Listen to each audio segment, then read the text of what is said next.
This is Healthcare's Missing Logic podcast, episode number 213. Today, our special guests are the dynamic duo from B Collaborative, Dr. Tony Breitbach and Dr. Katie Eliot. They are here today to share with us an update on the 2023 IPEC Interprofessional Collaborative Practice Core Competencies. Don't miss it.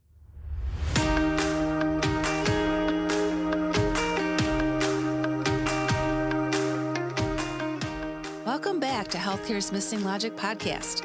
This is the only podcast that shows you how to leverage polarity intelligence, an essential competency for healthcare leaders, and the missing logic in healthcare, so you can create healthy, healing organizations and become a thriving, resilient, and unstoppable healthcare leader.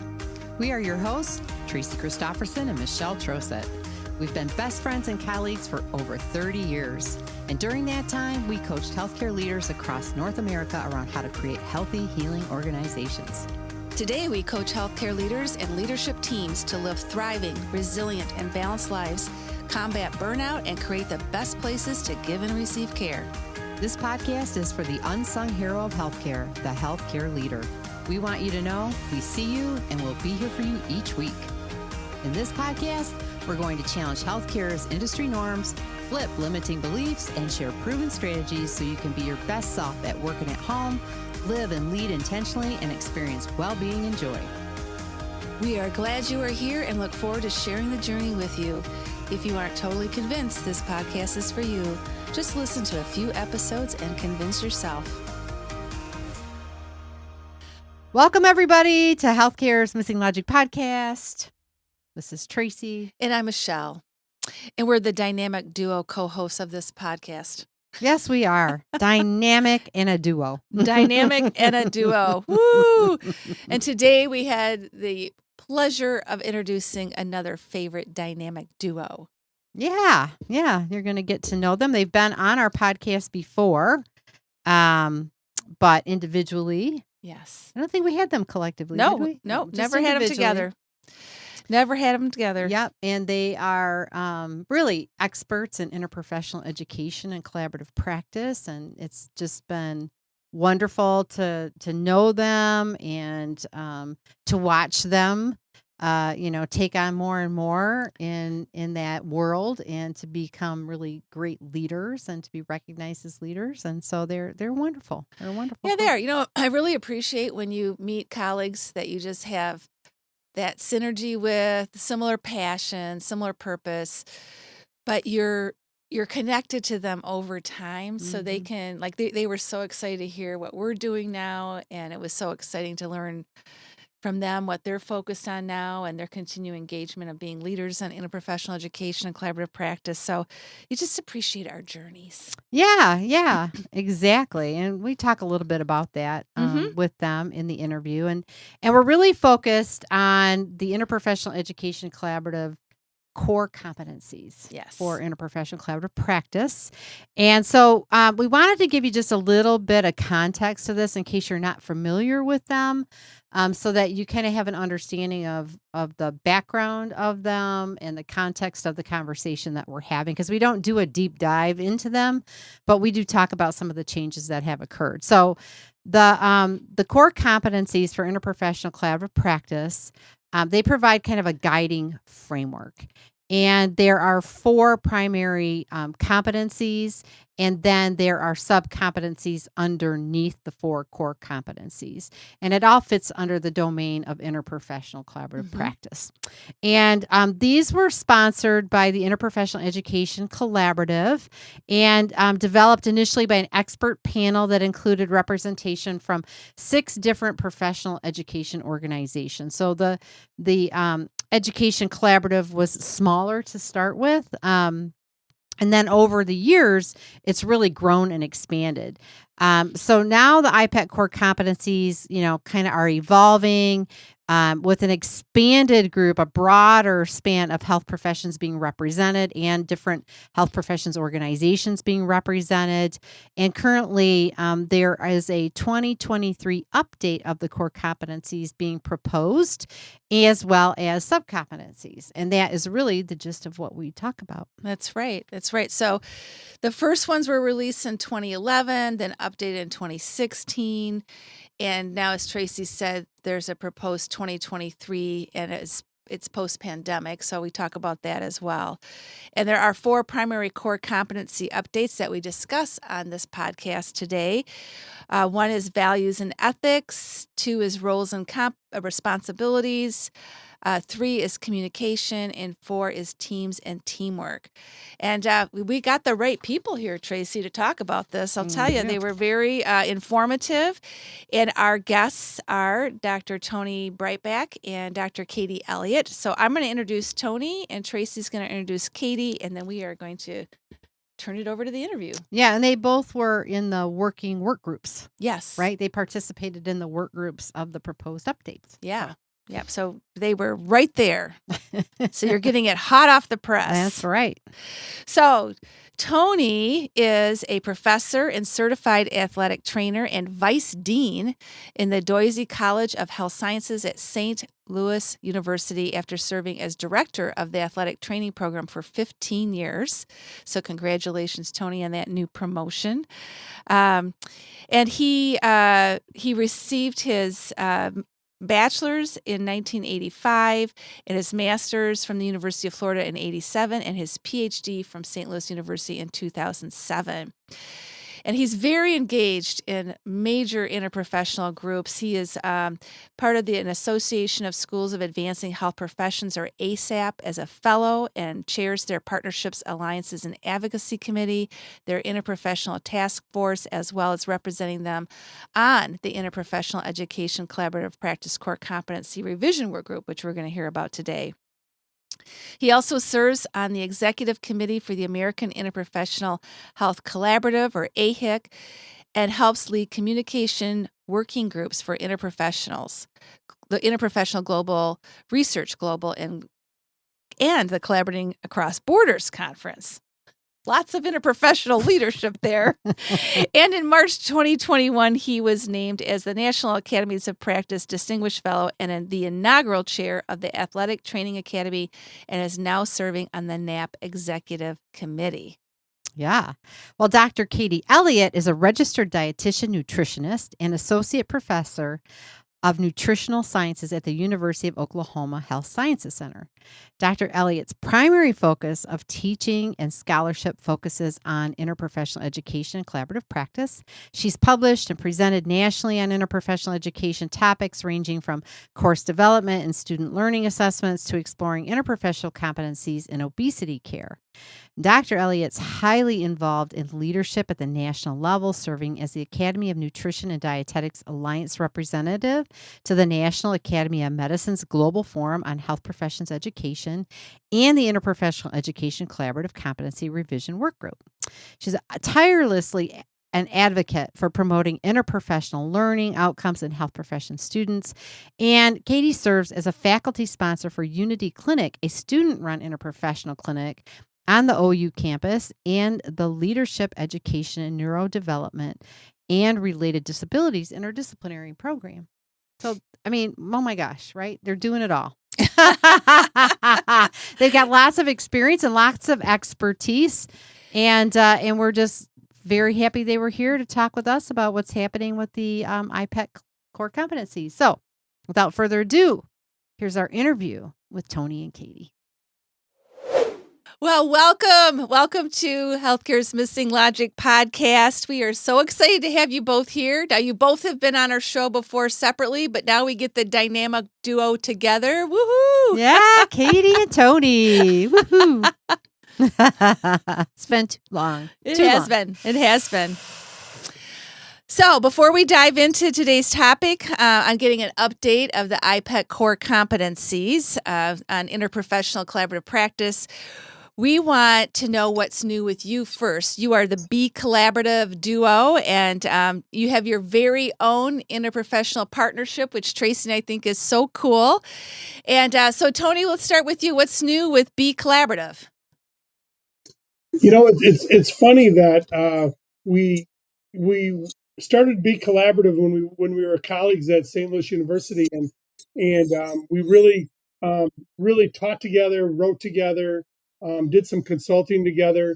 We still maintain a very active social media feed, and we really try to be a voice across interprofessional education and collaborative practice.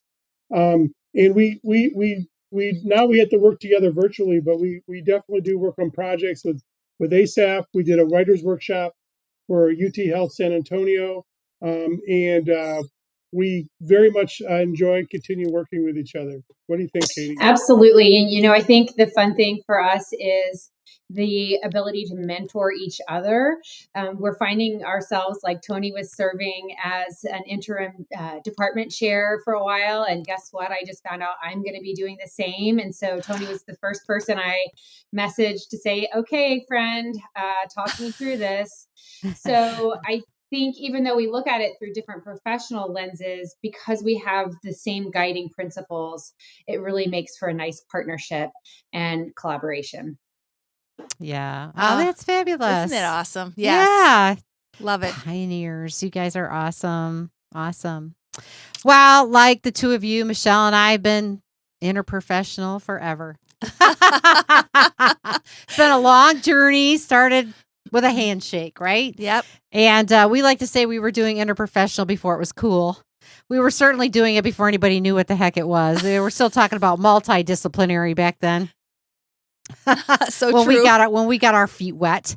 And we remember when the first IPEC core competencies came out in 2011. It was so exciting to see the national agenda around that, to have these competencies out. And as a director of interprofessional education and practice, right, it was just like, whoa, my gosh, this was just so powerful. And then the updates came out in 2016. And of course, more groups of professionals were added to creating those and revising them. And then when I did my dissertation work, I leveraged the core competencies as the foundation for the interprofessional collaborative practice knowledge assessment that I created. So, they've been a foundation in our work for quite a time now. And we think, everything has to evolve. So it's really good to see changes in them as healthcare has changed and evolved. It's good to see that there's another evolution of the core competencies coming out, and that you guys have both been actively involved in the work group. So we were super excited to see that, because then that gives us a sense of the quality of the people that are participating in the process, right? We know you're a quality couple, okay? So if they've got you on it, there's got to be others just like you, right? So we're happy about that. So let's start out with, before we get into the core competencies and just kind of talking at a high level, some of the changes and what they are, tell us about kind of how you've been engaged in the process itself. And let's start with Tony. So, the thing is when you think of the 2011, when they developed the initial core competencies in 2016, that was really more of a modification of the 2011 competencies. For this 2023 revision, they went back to a similar process that they did in 2011. They really tapped the membership, um, and every member organization nominated 3 people, of which 1 was selected to be on the work group, and then 2 were selected to be on the reactor group, who helped review it later. So, for example, I am a representative for the Association of Schools Advancing Health Professions, and so they brought us together, and it's really a 3-part process that this is going through. There was the group that really worked on the institutional assessment project, which was led by Joe Zorick and Kelly Ragucci. There was another group that did a pretty comprehensive literature review, and they've got a paper in review right now. And then there's the working group that Katie and I serve on, And Katie, do you want to talk a little bit about kind of what we've gone through since we've started this? Absolutely. So we've split into these smaller working groups within the working group, and so it's really enabled each and every member representative to be highly participatory. In fact, that's probably been one of my favorite things about it is one of the projects I worked on is the glossary of terms, and really being able to do a deep dive with some colleagues that I did not know before, but getting to see their perspective from the different professions. And so, again, we've had these different smaller groups of people working on things together, but then each month we come together and everyone gets to report out. It's been very transparent, very collaborative. I feel like even on the times where if I hadn't been able to attend a meeting, we still all knew what was going on. And so Yeah. I think for me as a end user of the competencies, that's really important to know because it wasn't just created in a vacuum. It's created with a lot of feedback. Oh, that's great. Yeah, one of the things that we found, Katie talked about the glossary. We found that a lot of the sub-competencies before had a lot of different factors in them that were hard to measure with single measures. So what we've gone to is adopted standard terms around person and provider and those types of things like that, and then reference the glossary, which is a much more robust glossary than we had in Yeah. 2011 or 2016, to be able to get into that more detail. But it kept the sub competencies much more focused and really evaluating single data points instead of these multiple factors. That's great. Mhm. Yeah, that's really great. So that was one aspect of the overall right intention of the update. Talk a little bit more about this particular version and the full intention behind making these revisions. There's quite a bit done when you look at what's been published so far for review. So, Tony, do you want to start, and then Katie, you can. Yeah, I think one of the things also, real quick before I go into that, just one more thing is we really had a long information gathering process, Mm, and that fed into everything we do. So all the information that's been gathered in the town halls, the smaller sessions, the Delphi surveys, has all been actually on their website. So you can see all of the data that's been gathered through all this long process and that everything that we use to create these revisions. And some of the themes that we really focused on that came out of that is um, health equity is one major area, and diversity, equity, inclusion, leadership, team science, One Health, the concept of going beyond person centered health mm-hmm. and looking more widely. So those were some of the things that came out of that. And Katie, do you have anything to add to those revision areas? Well, the other thing I was going to mention is if we think about how long it's been since the 2016 revision, I mean, a lot has obviously happened in healthcare, a lot has happened in education. Also, Yeah. thinking, I know my profession, so I'm representing the Academy of Nutrition and Dietetics on the work group. Our voice was not at the table formally in the previous competencies. And so I think one of the aspects is trying to bring together all of these voices. That's why I think that glossary of terms is so unique Yeah. and helpful, is because the more voices we have, the more different languages we're speaking. And so I think being able to accurately reflect the changes in research and policy and practice are really important. Yeah, that's great. Love that. That's so important. Everybody does speak a different language, right? And so Yes. we really need that consistency and that common language to help us move the practice forward, right? Um, so what's the time frame for giving comments back to IPEC? I mean, the draft is out there, right? The proposal's out there. What's the timeline for that? So currently, you can go to the IPEC website and provide feedback up until May 31st. So a little bit of a tight timeline. And then, Tony, I don't know if you want to talk about how this will be disseminated and kind of next steps from there. Yeah. So our target timeline has us. I'm on the report writing group, which is a little later in the process than what Katie was involved. And we work closely with the competency revision group to really build the final report. Our goal is to have the final report in front of the IPEC board in July. Okay. And have the final, I'm sure the board will give us feedback and have the final version of the competencies available for public use in probably August or September, Yeah. early fall. Okay. Now you keep us posted. Okay, Katie and Tony. So from what we reviewed, it seemed like there was a lot of streamlining and simplification of the wording as we kind of went through all the changes. So we want to deep dive into the recommended changes with you both. Now we know that there's 33 competency statements. So we thought we would just go through each of the domains and hit the highlights of each category. Does that sound good to you guys? Yeah, let's do it. All right. So I'm going to start out with the values and ethics. And in reviewing this core competency, it had, the statement itself had some changes slightly. And also in the new 2023 proposal, they now define this competency as work with team members to maintain a climate of shared values, ethical conduct, and mutual respect.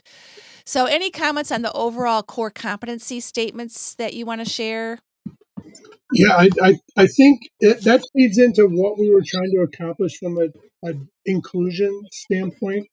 That that that whole issue of kind of inclusiveness and respect will really permeates a lot of the statements that we have in the competencies and sub-competencies. Mm-hmm. Okay. Yeah, it didn't change a lot, but just that little bit of a verbiage change, I think, when it comes to that particular one. Yeah. Yeah.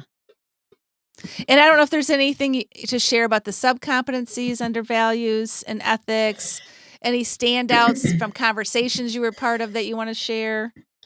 Well, I think the overall kind of broad stroke with the sub competencies, and again, I think you mentioned this, is that they've really been streamlined, which I think is more important now than ever. Sometimes we can make the simple complicated without even realizing it. And so by starting with a little bit more just clarity and simplicity, especially for values and ethics, which is so important. Yes. Yeah. I would agree with that. Yeah, I think this, and also in the sub-competencies under values and ethics, you really start seeing the social justice, equity, One Health, those types of things really come through in some of those sub-competencies. Yeah. Yeah, I saw that. I noticed that the diversity pieces and like you said, the just culture, and there was new ones added that really bring that in to have that inclusiveness, and it looks like to put the team's attention on those things, not just individuals, right? Yeah, absolutely. And to build on what we talked about, having those other voices in the room for this revision, they kept drawing us back because there's a wide diversity of membership in IPEC. Yeah.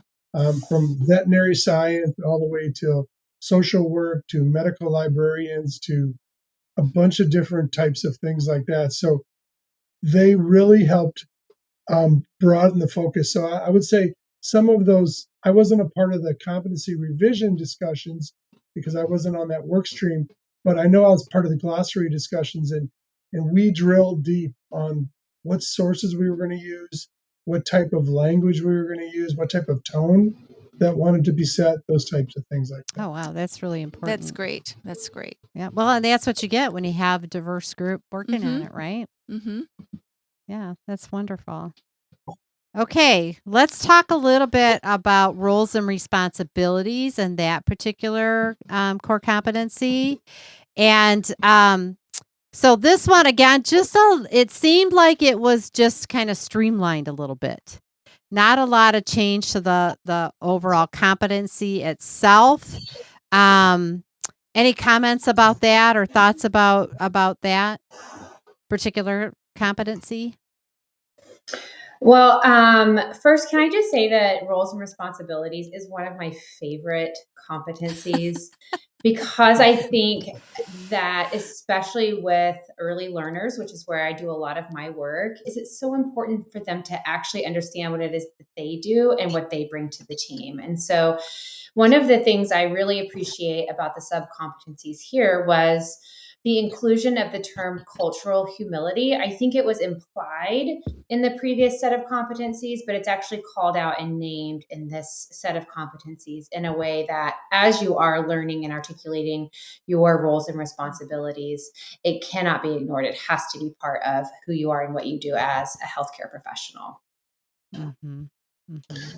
And I would say the competency revision group that worked on roles and responsibilities did a fantastic job of taking the previous kind of word salad that was some of the competencies and really focus them, and instead of listing everything, they use really impactful terms like health outcomes and then pulling in other things like person-centered care, really focus a lot of the new language around on team, and also keeping open the definition that our teams are much more than just clinically serving health professionals. There's our patients, other caregivers are on the team, Mm-hmm. other different professionals.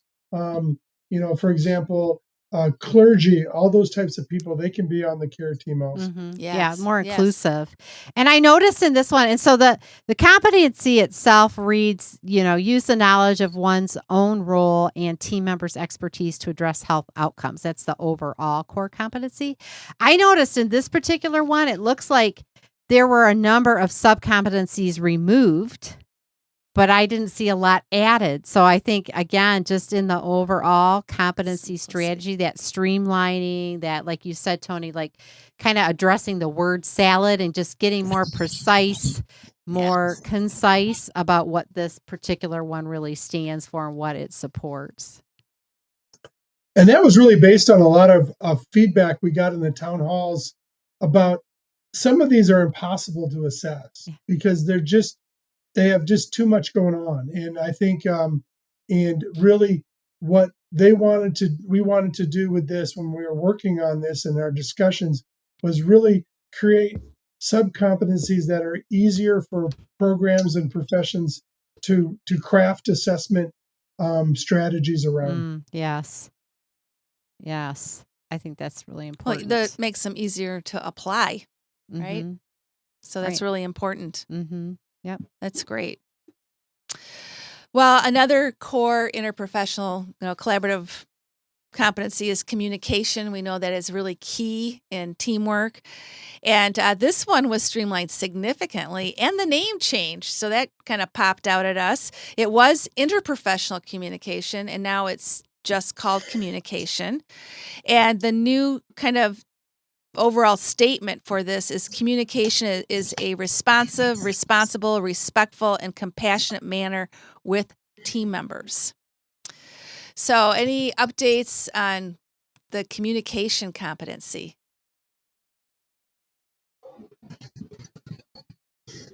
So when we talk about communication, I think once again the theme of greater inclusiveness, representing more diverse viewpoints, those types of things.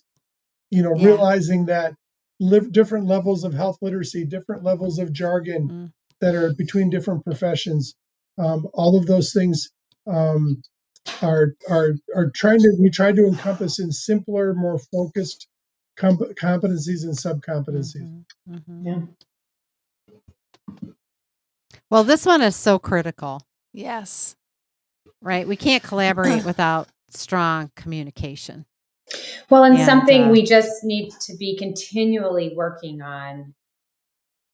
I think that's the thing that I see in these as well is there's not an end point, there's not a destination. This is a constant process as healthcare professionals. Yeah, that's what we really appreciate about the evolution of them, and and that I like too that it was just really simplified. I think that really helps. Well, the more precise we are in Yes.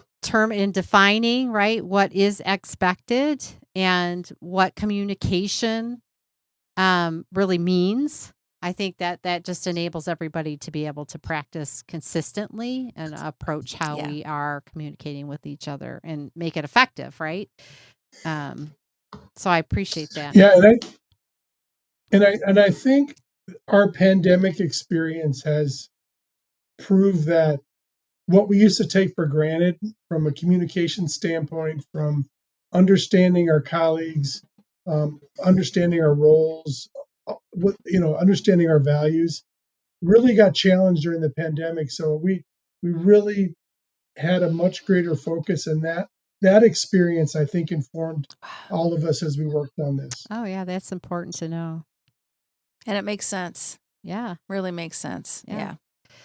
Well, I think it's a great catalyst, right, for interprofessional collaboration, especially also now with the changes, with the workforce challenges and having enough staff across the disciplines. I mean, across the different professions, health professions all of them are struggling, right, with having enough workforce to support care. So that even pushes us to be more collaborative and to work together in a lot of different ways. And that's where these can really be beneficial, I think, too, right?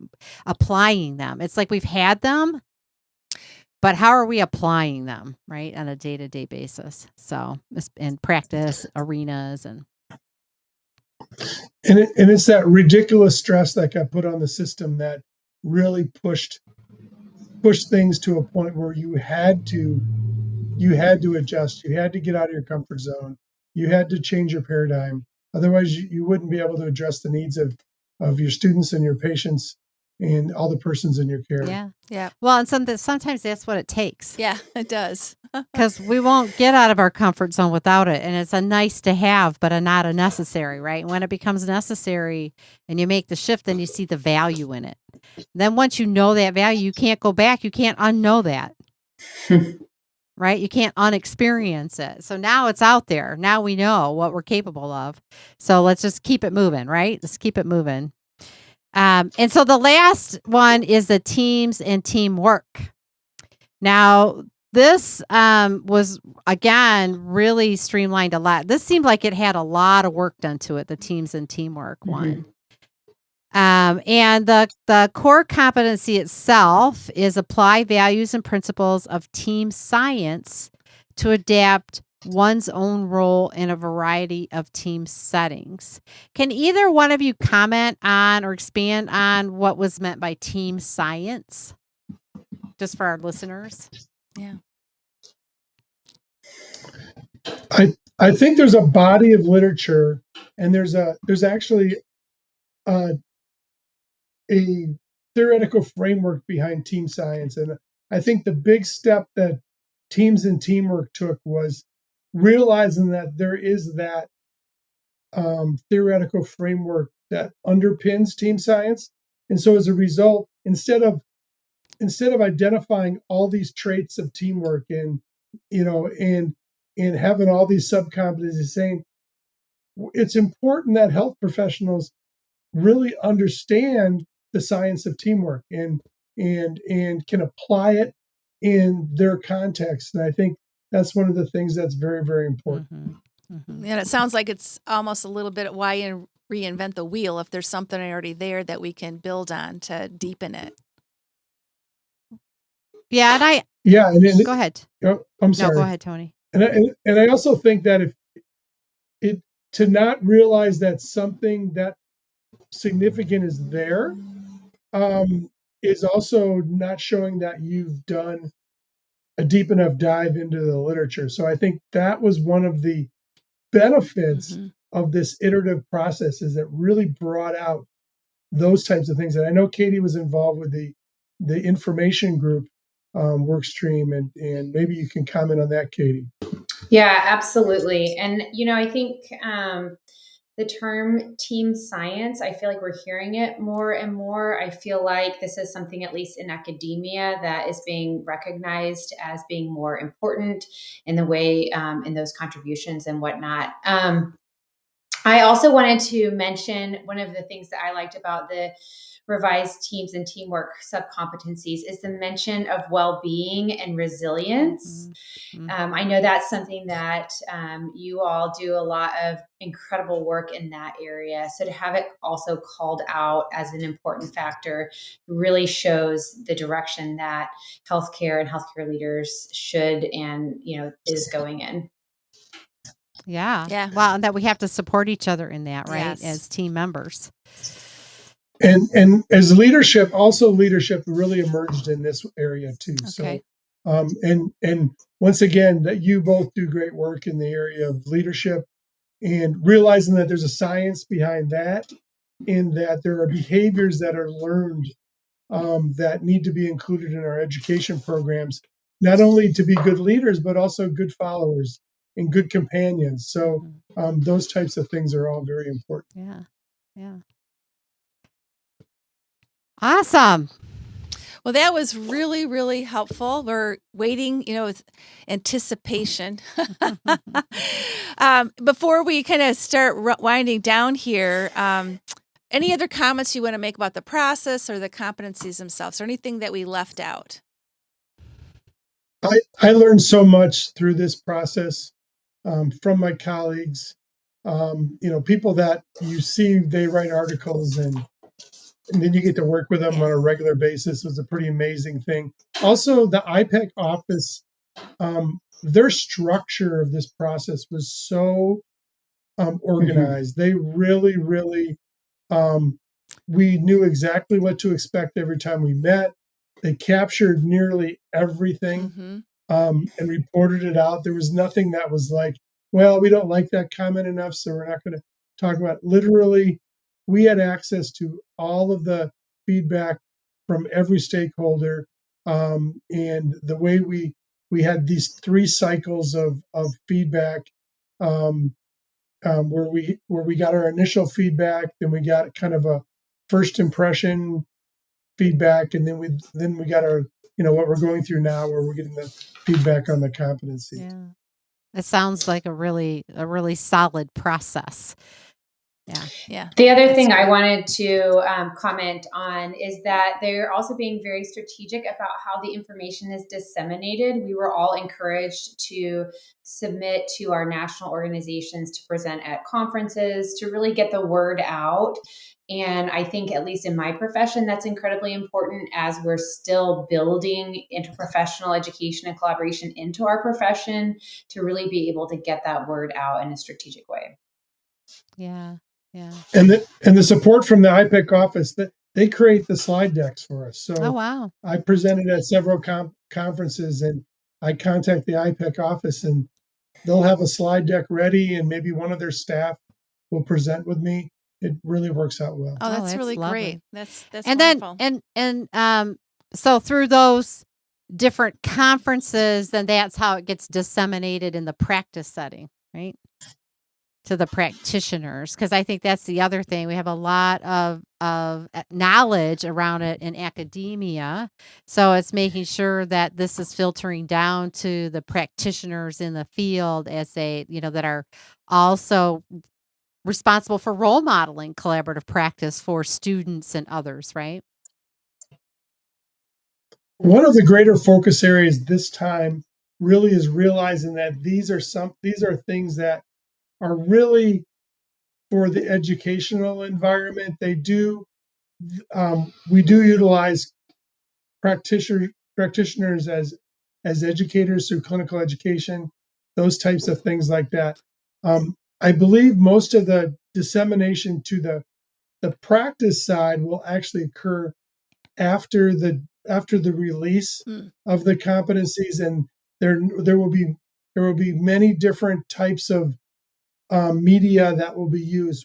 They'll still keep doing presentations, but I believe there'll be some There'll be some video tutorials, those types of things. There'll probably be, it'll be published in certain venues. So I think they have a strategy around disseminating the information, and that will likely reach the clinicians and the practitioners more readily than some of these town halls and those types of things that we've done so far. Yeah. Yeah. Because that will be really important. Yeah, I think it's critical, right? For Yes. them to be Very aware important. of these Yeah. so that they can look at how they're implementing. That's why I use them as a part of the knowledge assessment in my dissertation, because it's like, what do clinicians what is their knowledge about collaborative practice?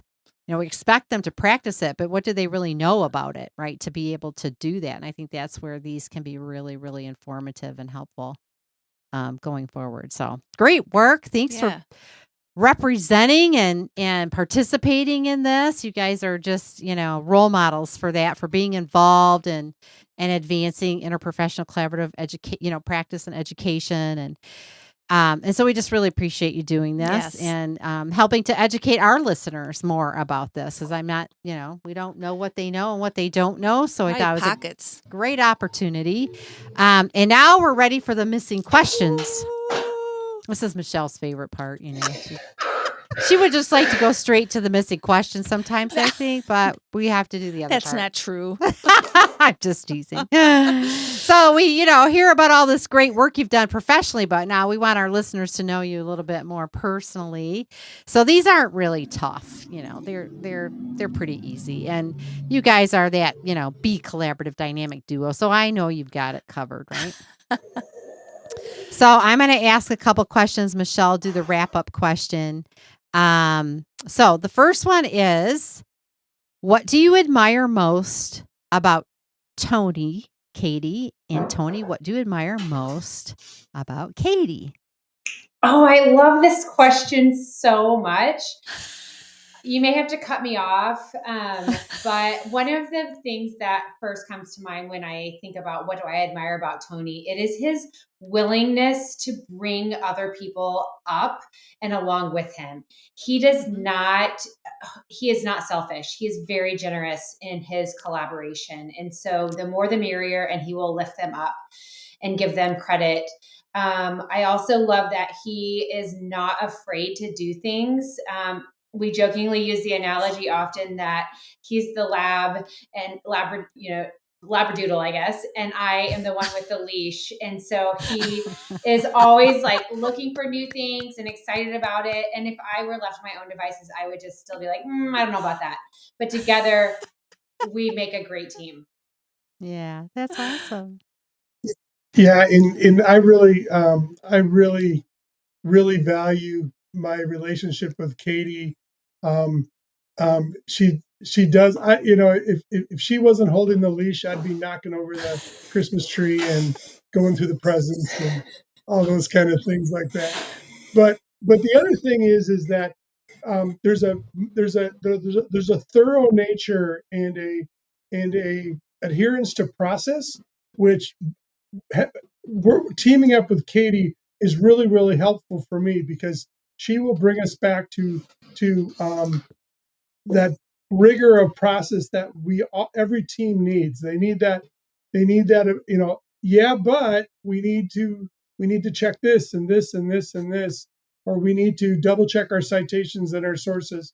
Or she also brings the voice, like when we teach together, she will bring a little different voice to our planning meetings and those types of things like that. And then she's just a great mom and dietitian and passionate professional. She's pretty awesome. That's great. Love it. Yeah, that's lovely. That's really lovely. And so now here comes a really hard one. Now you're going to have to really think about this one. Are you ready? All right. What is one favorite food or dish that you have in common? That's hard. Okay.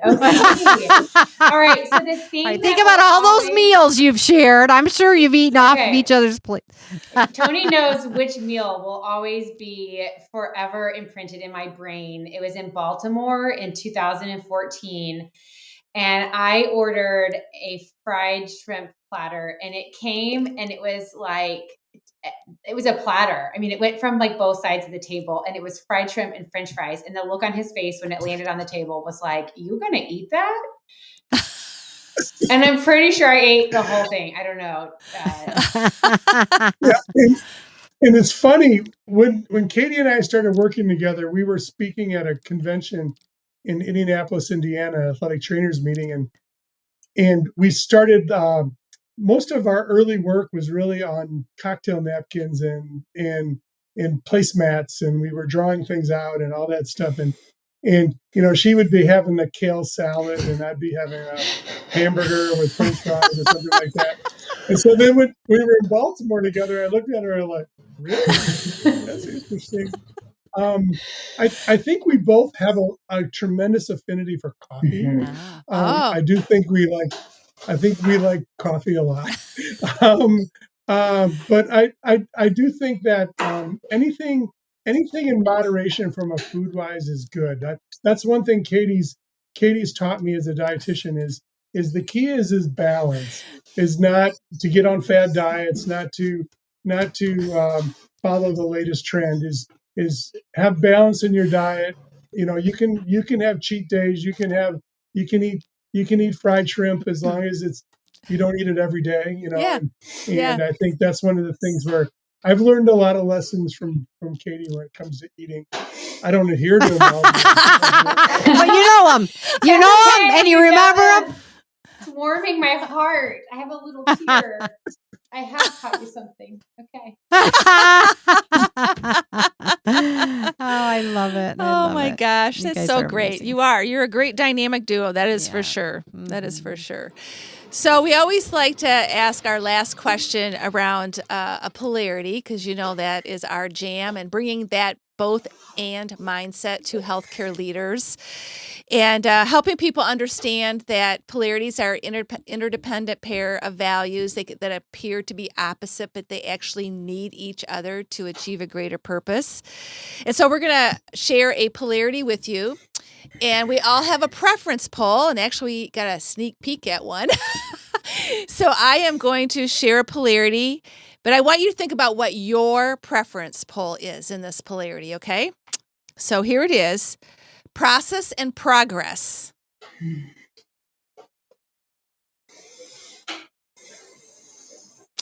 Katie, why don't you go first? What's your preference poll? Oh my goodness, that's hard. I want to say both. I want progress with like really good process. So you know what? I think I'm answering my question. I'm a process girl. I think I'm all about. Is that what you're reading from me, Michelle? I read that from Tony. Yeah, Tony told us. Okay. Tony's like, she's the process. It's the leash. Wait, we got to. Oh, yeah, literally. I mean, Katie and I are a walking polarity. Just like us. Just like us. I know. I am the knock the door down, rip the paper thing at the football game open. I'm that person.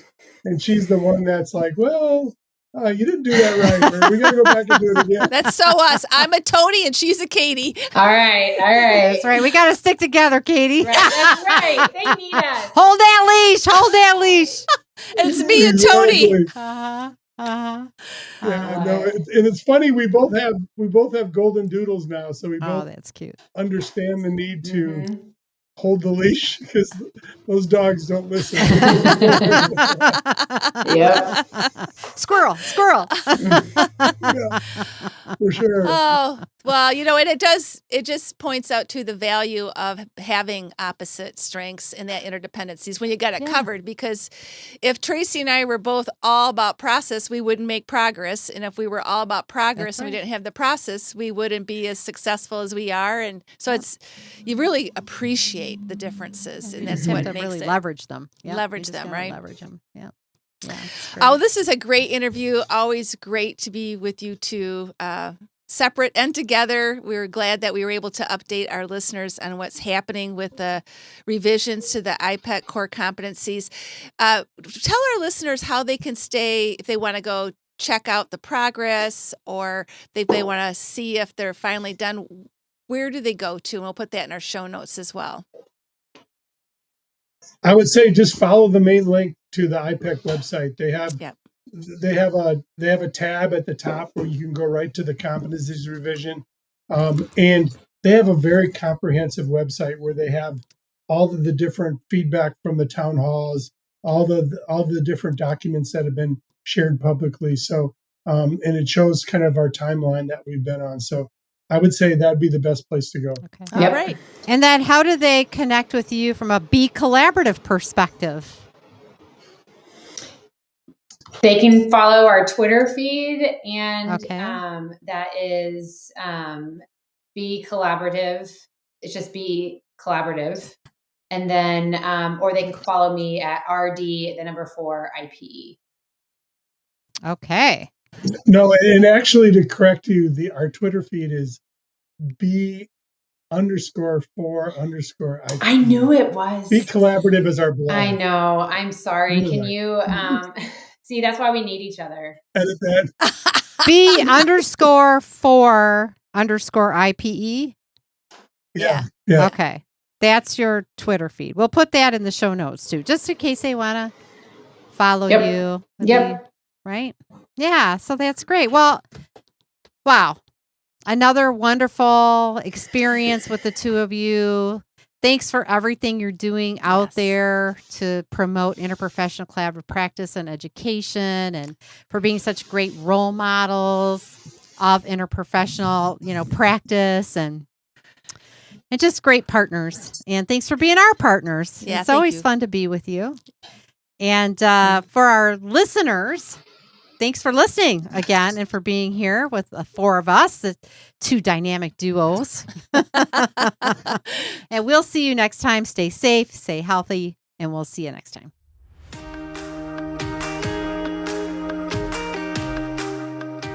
We hope you enjoyed this episode of Healthcare's Missing Logic podcast, now a top-rated podcast for healthcare leaders.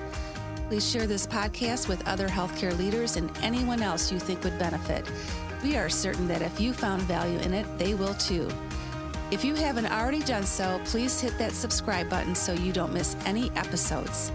And also, it would mean the world to us if you took a quick moment to leave a rating and review on Apple Podcasts, Stitcher, or your favorite podcast player. It helps to get the word out about our podcast and incredible guests. Be sure to subscribe to our YouTube channel if you want to watch our podcasts. You can also follow us on our Missing Logic social media channels, LinkedIn, Instagram, Facebook, and Twitter. Until next time.